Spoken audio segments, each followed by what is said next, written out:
Part 1. The Bet. Charter 1. Of all the rooms and halls and landmarks that make up the White House and its grounds, it was the West Colonnade that I loved best.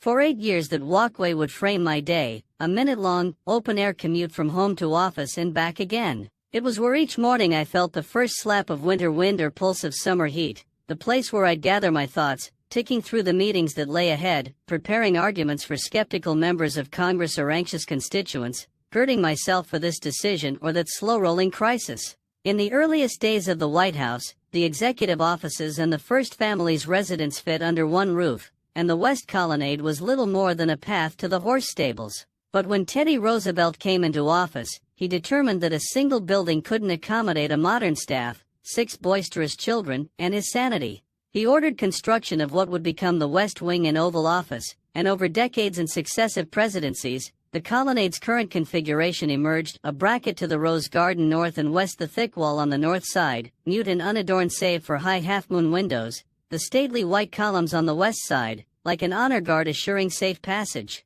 As a general rule, I'm a slow walker, a Hawaiian walk, Michelle likes to say, sometimes with a hint of impatience. I walked differently, though, on the Colonnade, conscious of the history that had been made there and those who had preceded me. My stride got longer, my steps a bit brisker, my footfall on stone echoed by the Secret Service detail trailing me a few yards back. When I reached the ramp at the end of the Colonnade, a legacy of FDR in his wheelchair, I picture him smiling, chin out, cigarette holder clenched tight in his teeth as he strains to roll up the incline. I'd wave at the uniformed guard just inside the glass-pane door. Sometimes the guard would be holding back a surprised flock of visitors. If I had time, I would shake their hands and ask where they were from. Usually, though, I just turned left, following the outer wall of the cabinet room and slipping into the side door by the Oval Office, where I greeted my personal staff, grabbed my schedule and a cup of hot tea, and started the business of the day. Several times a week, I would step out onto the Colonnade to find the groundskeepers, all employees of the National Park Service, working in the Rose Garden. They were older men, mostly, dressed in green khaki uniforms, sometimes matched with a floppy hat to block the sun, or a bulky coat against the cold. If I wasn't running late, I might stop to compliment them on the fresh plantings or ask about the damage done by the previous night's storm, and they'd explain their work with quiet pride. They were men of few words, even with one another they made their points with a gesture or a nod, each of them focused on his individual task but all of them moving with synchronized grace. One of the oldest was Ed Thomas, a tall, wiry black man with sunken cheeks who had worked at the White House for 40 years. The first time I met him, he reached into his back pocket for a cloth to wipe off the dirt before shaking my hand. His hand, thick with veins and knots like the roots of a tree, engulfed mine. I asked how much longer he intended to stay at the White House before taking his retirement. "I don't know, Mr. President," he said. "I like to work. Getting a little hard on the joints. But I reckon I might stay long as you're here. Make sure the garden looks good." Oh, how good that garden looked. The shady magnolias rising high at each corner, the hedges, thick and rich green, the crabapple trees pruned just so, and the flowers, cultivated in greenhouses a few miles away, providing a constant explosion of color, reds and yellows and pinks and purples. In spring, the tulips massed in bunches, their heads tilted toward the sun. In summer, lavender, heliotrope, and geraniums and lilies. In fall, chrysanthemums and daisies and wildflowers. And always a few roses, red mostly but sometimes yellow or white, each one flush in its bloom. Each time I walked down the Colonnade or looked out the window of the Oval Office, I saw the handiwork of the men and women who worked outside. They reminded me of the small Norman Rockwell painting I kept on the wall, next to the portrait of George Washington and above the bust of Dr. King, 5 tiny figures of varying skin tones, workingmen in dungarees, hoisted up by ropes into a crisp blue sky to polish the lamp of Lady Liberty. The men in the painting, the groundskeepers in the garden, they were guardians, I thought, the quiet priests of a good and solemn order. And I would tell myself that I needed to work as hard and take as much care in my job as they did in theirs. With time, my walks down the Colonnade would accumulate with memories. There were the big public events, of course, announcements made before a phalanx of cameras, press conferences with foreign leaders. But there were also the moments few others saw, Malia and Sasha racing each other to greet me on a surprise afternoon visit, or our dogs, Bo and Sunny, bounding through the snow, their paws sinking so deep that their chins were bearded white. tossing footballs on a bright fall day, or comforting an aide after a personal hardship. Such images would often flash through my mind, interrupting whatever calculations were occupying me. They reminded me of time passing, sometimes filling me with longing, a desire to turn back the clock and begin again. This wasn't possible on my morning walk, for time's arrow moved only forward then. The day's work beckoned. I needed to focus on only those things to come. The night was different. On the evening walk back to the residence, my briefcase stuffed with papers, I would try to slow myself down, sometimes even stop. I'd breathe air laced with the scent of soil and grass and pollen, and listen to the wind or the patter of rain. I sometimes stared at the light against the columns, and the regal mass of the White House, its flag aloft on the roof, lit bright, or I'd look toward the Washington Monument piercing the black sky in the distance, occasionally catching sight of the moon and stars above it, or the twinkling of a passing jet. In moments like these, I would wonder at the strange path and the idea that had brought me to this place. I don't come from a political family. My maternal grandparents were Midwesterners from mostly Scots-Irish stock. They would have been considered liberal, especially by the standards of the Depression-era Kansas towns they were born in, and they were diligent about keeping up with the news. It's part of being a well-informed citizen. My grandmother, whom we all called Toot, short for Tutu, or Grandma, in Hawaiian, would tell me, peering over the top of her morning Honolulu Advertiser. But she and my grandfather had no firm ideological or partisan leanings to speak of, beyond what they considered to be common sense. They thought about work. My grandmother was vice president of escrow at one of the local banks, my grandfather a life insurance salesman and paying the bills, and the small diversions that life had to offer. And anyway, they lived on Oahu, where nothing seemed that urgent. After years spent in places as disparate as Oklahoma, Texas, and Washington State, they'd finally moved to Hawaii in 1960, a year after its statehood was established. A big ocean now separated them from riots and protests and other such things.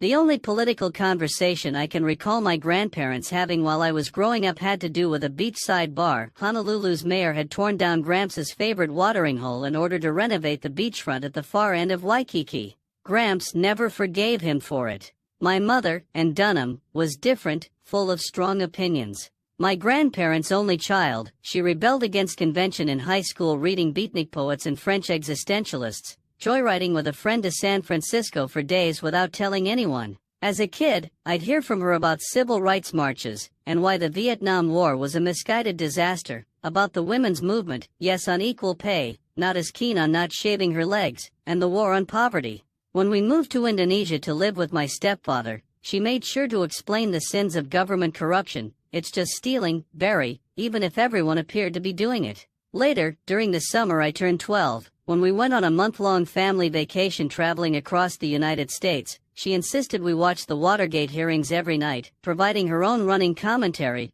What do you expect from a McCarthyite? She didn't just focus on headlines either. Once, when she discovered I had been part of a group that was teasing a kid at school, she sat me down in front of her, lips pursed with disappointment. You know, Barry, she said, that's the nickname she and my grandparents used for me when I was growing up, often shortened to Bar, pronounced Bear. There are people in the world who think only about themselves. They don't care what happens to other people so long as they get what they want. They put other people down to make themselves feel important. Then there are people who do the opposite, who are able to imagine how others must feel, and make sure that they don't do things that hurt people. So, she said, looking me squarely in the eye, which kind of person do you want to be? I felt lousy. As she intended it to, her question stayed with me for a long time. For my mother, the world was full of opportunities for moral instruction, but I never knew her to get involved in a political campaign. Like my grandparents, she was suspicious of platforms, doctrines, absolutes, preferring to express her values on a smaller canvas. The world is complicated, Bar. That's why it's interesting. Dismayed by the war in Southeast Asia, she'd end up spending most of her life there, absorbing the language and culture, setting up microlending programs for people in poverty long before microcredit became trendy in international development. Appalled by racism, she would marry outside her race not once but twice, and go on to lavish what seemed like an inexhaustible love on her 2 brown children. Incensed by societal constraints put upon women, she divorced both men when they proved overbearing or disappointing, carving out a career of her own choosing, raising her kids according to her own standards of decency, and pretty much doing whatever she damn well pleased. In my mother's world, the personal really was political, although she wouldn't have had much use for the slogan. None of this is to say that she lacked ambition for her son. Despite the financial strain, she and my grandparents would send me to Punahou, Hawaii's top prep school. The thought of me not going to college was never entertained. But no one in my family would ever have suggested I might hold public office someday. If you'd asked my mother, she might have imagined that I'd end up heading a philanthropic institution like the Ford Foundation. My grandparents would have loved to see me become a judge, or a great courtroom lawyer like Perry Mason. Might as well put that smart mouth of his to use, Gramps would say. Since I didn't know my father, he didn't have much input. I vaguely understood that he had worked for the Kenyan government for a time, and when I was 10, he traveled from Kenya to stay with us for a month in Honolulu. That was the first and last I saw of him. After that, I heard from him only through the occasional letter, written on thin blue airmail paper that was pre-printed to fold and address without an envelope. Your mother tells me you think you may want to study architecture, one letter might read. I think this is a very practical profession, and one that can be practiced anywhere in the world. It was not much to go on. As for the world beyond my family, well, what they would see for most of my teenage years was not a budding leader but rather a lackadaisical student, a passionate basketball player of limited talent, and an incessant, dedicated partier. No student government for me, no Eagle Scouts or interning at the local congressman's office. Through high school, my friends and I didn't discuss much beyond sports, girls, music, and plans for getting loaded. 3 of these guys, Bobby Titcomb, Greg Orm, and Mike Ramos, remain some of my closest friends. To this day, we can laugh for hours over stories of our misspent youth. In later years, they would throw themselves into my campaigns with a loyalty for which I will always be grateful, becoming as skilled at defending my record as anyone on MSNBC. But there were also times during my presidency after they had watched me speak to a big crowd, say, or receive a series of crisp salutes from young Marines during a base tour when their faces would betray a certain bafflement, as if they were trying to reconcile the graying man in a suit and tie with the ill-defined man-child they'd once known. That guy? They must have said to themselves, how the hell did that happen? And if my friends had ever asked me directly, I'm not sure I'd have had a good answer. I do know that sometime in high school I started asking questions about my father's absence and my mother's choices, about how it was I'd come to live in a place where few people looked like me. A lot of the questions centered on race. Why did blacks play professional basketball but not coach it? What did that girl from school mean when she said she didn't think of me as black? Why were all the black men in action movies switchblade-wielding lunatics except for maybe the one decent black guy, the sidekick, of course, who always seemed to end up getting killed? But I wasn't concerned only with race. It was class as well. Growing up in Indonesia, I'd seen the yawning chasm between the lives of wealthy elites and impoverished masses. I had a nascent awareness of the tribal tensions in my father's country, the hatred that could exist between those who on the surface might look the same. I bore daily witness to the seemingly cramped lives of my grandparents, the disappointments they filled with TV and liquor and sometimes a new appliance or car. I noticed that my mother paid for her intellectual freedom with chronic financial struggles and occasional personal chaos, and I became attuned to the not-so-subtle hierarchies among my prep school classmates, mostly having to do with how much money their parents had. And then there was the unsettling fact that, despite whatever my mother might claim, the bullies, cheats, and self-promoters seemed to be doing quite well, while those she considered good and decent people seemed to get screwed an awful lot. All of this pulled me in different directions. It was as if, because of the very strangeness of my heritage and the worlds I straddled, I was from everywhere and nowhere at once, a combination of ill-fitting parts, like a platypus or some imaginary beast, confined to a fragile habitat, unsure of where I belonged. And I sensed, without fully understanding why or how, that unless I could stitch my life together and situate myself along some firm axis, I might end up in some basic way living my life alone. I didn't talk to anyone about this, certainly not my friends or family. I didn't want to hurt their feelings or stand out more than I already did. But I did find refuge in books. The reading habit was my mother's doing, instilled early in my childhood, her go-to move any time I complained of boredom, or when she couldn't afford to send me to the international school in Indonesia, or when I had to accompany her to the office because she didn't have a babysitter. Go read a book, she would say. Then come back and tell me something you learned.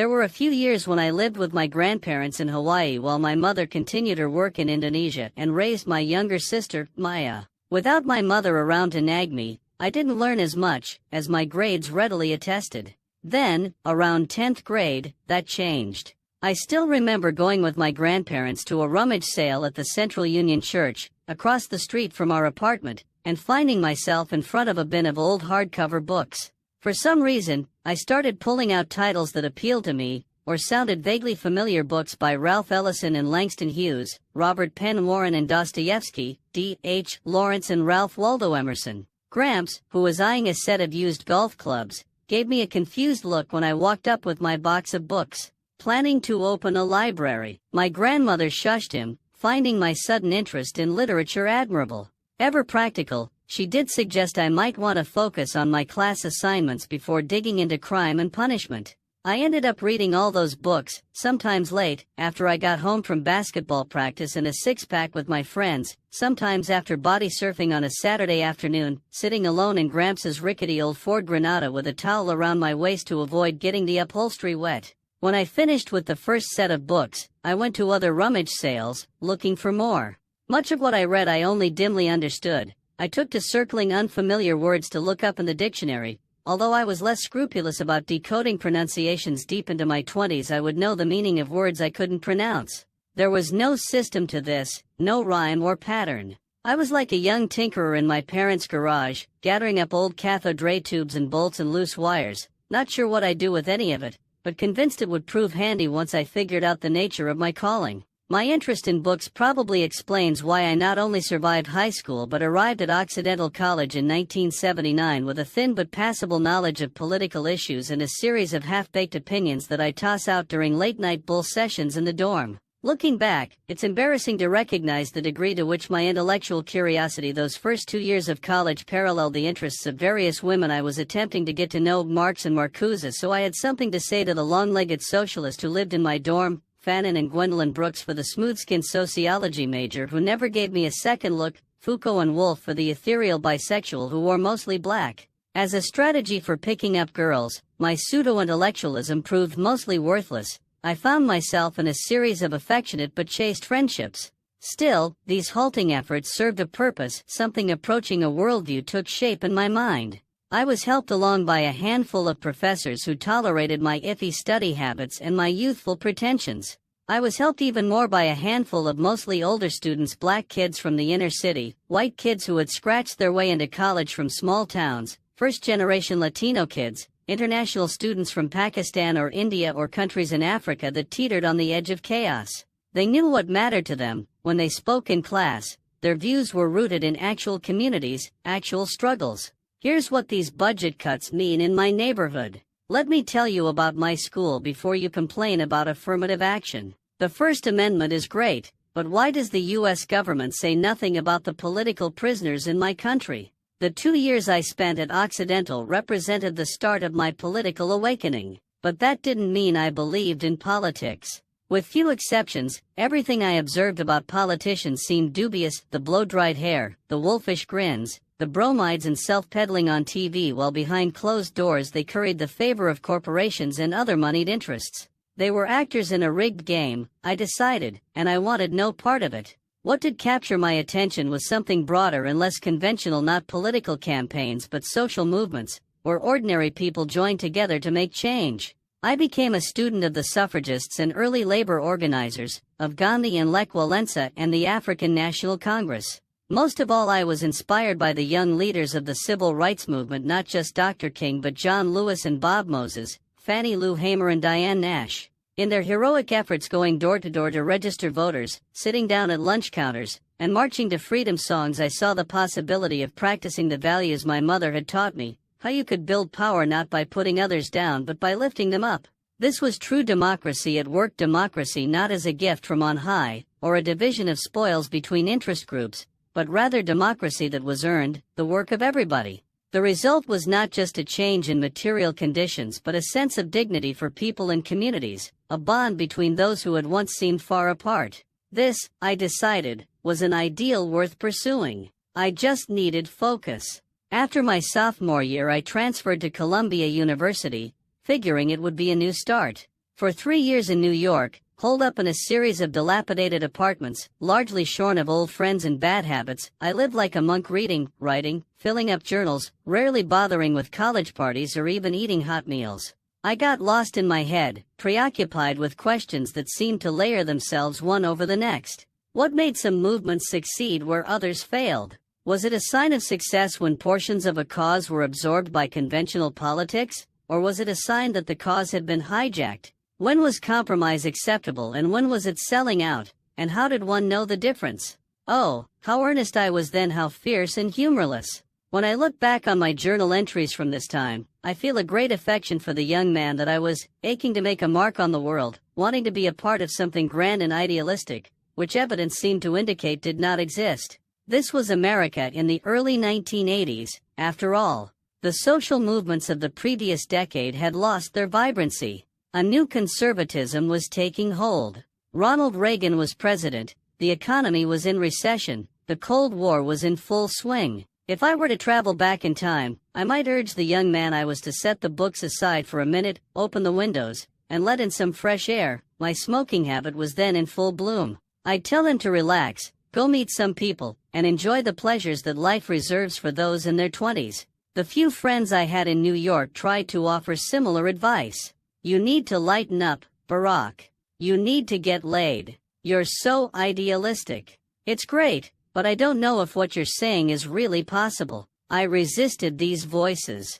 I resisted precisely because I feared they were right. Whatever I was incubating during those hours spent alone, whatever vision for a better world I'd let flourish in the hothouse of my youthful mind, it could hardly withstand even a simple conversational road test. In the gray light of a Manhattan winter and against the overarching cynicism of the times, my ideas, spoken aloud in class or over coffee with friends, came off as fanciful and far-fetched. And I knew it. In fact, it's one of the things that may have saved me from becoming a full-blown crank before I reached the age of 22. At some basic level I understood the absurdity of my vision, how wide the gap was between my grand ambitions and anything I was actually doing in my life. I was like a young Walter Mitty, a Don Quixote with no Sancho Panza. This, too, can be found in my journal entries from that time, a pretty accurate chronicle of all my shortcomings. My preference for navel-gazing over action. A certain reserve, even shyness, traceable perhaps to my Hawaiian and Indonesian upbringing, but also the result of a deep self-consciousness. A sensitivity to rejection or looking stupid. Maybe even a fundamental laziness.